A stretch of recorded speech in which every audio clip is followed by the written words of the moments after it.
आप सभी भाई बहनों को मेरी तरफ से नमस्कार। आशा है आप सभी कुशल मंगल होंगे और मालिक से हम यही दुआ करते हैं कि सभी को खुश रखें। आज एक छोटी सी कहानी के साथ मैं आपके सामने पेश हुई हूँ और कहानी का शीर्षक है भाई हो तो ऐसे। एक छोटी सी कहानी दो भाइयों की है। होता यूँ है कि दो भाई होते हैं और आपस में वो अलग हो जाते हैं क्योंकि उनका बहुत ज़बरदस्त झगड़ा होता है किसी बात को लेके। और इतना झगड़ा होता है कि वो अलग होने के बावजूद भी एक दूसरे से बातें नहीं करते हैं। काफ़ी साल बीत जाते हैं। बड़ा भाई अपने बच्चों की जब शादी करता है तो छोटा भाई उन बच्चों की शादी में भी शामिल नहीं होता है। इधर उधर से रिश्तेदार आके उनको समझाते हैं और बताते हैं कि ऐसे काम नहीं चलता है, कि आप भाई की शादी में देखो, बच्चों की शादी है, ऐसे आपके बच्चे हैं, ऐसे इसके बच्चे हैं, आपको शामिल होना चाहिए। बहुत समझाते हैं उसको, लेकिन छोटा भाई बिल्कुल मना कर देता है।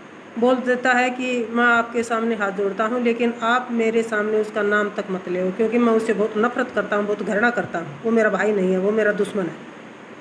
इस प्रकार की बातें होती हैं तो वो सभी समझा बुझा के आ जाते हैं, लेकिन वो हाथ जोड़ देता है कि आप मुझे मजबूर मत करो। तो चलता रहता है। काफ़ी साल बीत जाते हैं। वो अपने काम में लग जाता है, दूसरा भाई अपने काम में लगा रहता है। आपस में न कोई बोलचाल है, न कोई आना जाना, कोई लेना देना, कुछ भी नहीं है। होता यूँ है कि कई साल के बाद छोटा भाई खेत में पानी लगा रहा था और उसका एक पड़ोसी के साथ झगड़ा हो जाता है। पड़ोसी उसको मारपीट करने लग जाता है। रमेश नाम है उसका, छोटे भाई का, और बड़े का धवन है। तो वो दो भाई हैं जो पड़ोसी थे वो, और वो रमेश अकेला था। तो उसको इतनी मार लगाते हैं कि पता नहीं उनको ये था कि इसको जान से मार डालें, क्योंकि पता नहीं, बताया जाता है कि पीछे से उनकी कोई दुश्मन आई है, इसलिए ऐसा कर रहे हैं। सच्ची घटना है ये। तो एक तीसरा पड़ोसी होता है, वो अपनी बाइक लेके और गांव में आता है और धवन को बताता है कि तेरे भाई को ऐसे ऐसे मार रहे हैं। तो बड़ा भाई गुस्से में बोल देता है कि मारने दे, मुझे कोई लेना देना नहीं है, मारने दे। फिर वो पड़ोसी ये कह के चल पड़ता है कि भाई देख लेना, कभी बाद में पछताना ना पड़े। तो धवन को पता नहीं एक दिन दिमाग में आता है, अचानक से वो ताश छोड़ के और वहाँ से उसी की बाइक लेके और दौड़ पड़ता है। खेत नज़दीक सा जल्दी पहुँच जाता है। जाके देखता है तो भाई को पूरी तरह से पीट रहे हैं दोनों। तो कुछ देर तो वो लाठियों का वार अपने हाथों पे लेता है, और जब उसको ये लगता है कि कहीं भाई को ज़्यादा चोट न लगी हो और उसको भी वो इधर उधर से मार रहे थे, तो भाई के ऊपर पड़ जाता है। वो भाई को कवर कर लेता है और पूरा वार जो वो कर रहे थे वो अपने ऊपर ले लेता है, क्योंकि वो भाई तो पूरी तरह घायल हो रखा था। तो उसके बाद में होता क्या है कि उसको इतनी ज़्यादा चोट आती है कि वो जो बड़ा भाई है उसके सिर में चोट आ जाती है। डंडे से वार कर रहे थे तो वो बेहोश हो जाता है। फिर वो तीसरा पड़ोसी था, उसने एक दो को फ़ोन किया, उनको बुलाया इधर उधर से कि देखो ये अच्छा नहीं हो रहा है, तो हमें कुछ करना चाहिए। तो वहाँ पर इधर उधर से लोग आ जाते हैं, तो वो छोड़ के चले जाते हैं, दोनों वहाँ से छोड़ के भाग जाते हैं। तो उनको फिर मेडिकल में ले जाते हैं। तो छोटा भाई था वो जल्दी ठीक हो जाता है, और बड़ा भाई हॉस्पिटल में काफ़ी लंबे समय तक रहता है और कोमा में चला जाता है। 6 महीने के बाद उसको होश आता है। उस दौरान छोटे भाई के मन में भी बड़े भाई के प्रति प्रेम हो गया था। उसकी जो नफरत थी वो दूर हो गई थी। तो बीच बीच में भाई को वो ही संभालता था, मेडिकल में भी रहता था, घर से भी खाना वगैरह उसके लिए ले जाता था और उसकी काफ़ी देखभाल करता था। 6 महीने के बाद उसको थोड़ा होश आया एक दिन।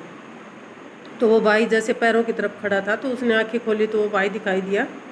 तो बड़े भाई ने थोड़ा सा ऐसे करके हाथ उठाया कि मैं उसका सिर पुचकार दूँ, मतलब उसको आशीर्वाद दूँ।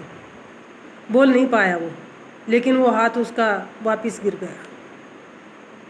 तो छोटे भाई को बहुत फील हुआ और वो घर में आ जाता है जैसे उसका खाना वगैरह लेने के लिए, और अगले दिन फिर से चला जाता है। तो 1 महीने के बाद उसको फिर से थोड़ा सा होश आया और उसने आंखें खोली तो वही भाई सामने उसे दिखाई दिया। तो वो बोला, अरे भाई तू ठीक है? तो जो छोटा भाई था उसकी आंखों में पानी आ गया।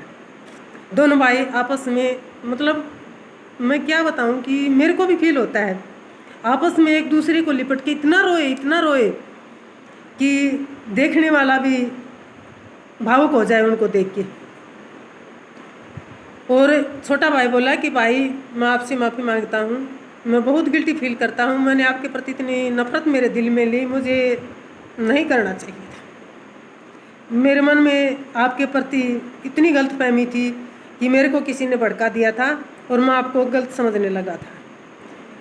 तो उसके बाद में दोनों भाई बहुत खुश रहते हैं और वो बड़ा भाई भी ठीक हो जाता है। और आज इस पावन पवित्र त्यौहार पर दोनों भाई एक दूसरे से रंग लगा के इतनी धुलंडी खेले कि देखने वाला भी गदगद हो जाए। आज उन दोनों भाइयों को राम लखन की जोड़ी के नाम से पुकारते हैं। और जब डॉक्टर ये सब देख रहे थे उस टाइम डॉक्टर ने भी यही बोला था कि भाई हो तो ऐसे। तो मैं आप सभी को एक छोटा सा ये संदेश देना चाहती हूँ कि आप किसी के बहकावे में आके अपने मन में कि अपने भाइयों के प्रति गलतफहमी ना करें, क्योंकि देखो ये खून का रिश्ता होता है ना, ये बहुत ही गहन होता है। हमें इसकी तह तक पहुंचना चाहिए, न कि किसी के बहकावे में आके और शक कर लेना चाहिए। तो आप सभी से मैं यही प्रार्थना करती हूँ कि आप भी इन भाइयों की तरह प्रेम से रहें, एक दूसरे से मिलाप रखें और अपनों के प्रति बहुत ही विनम्र रहें। तो आपको ये कहानी कैसी लगी आप कमेंट करके ज़रूर बताएं।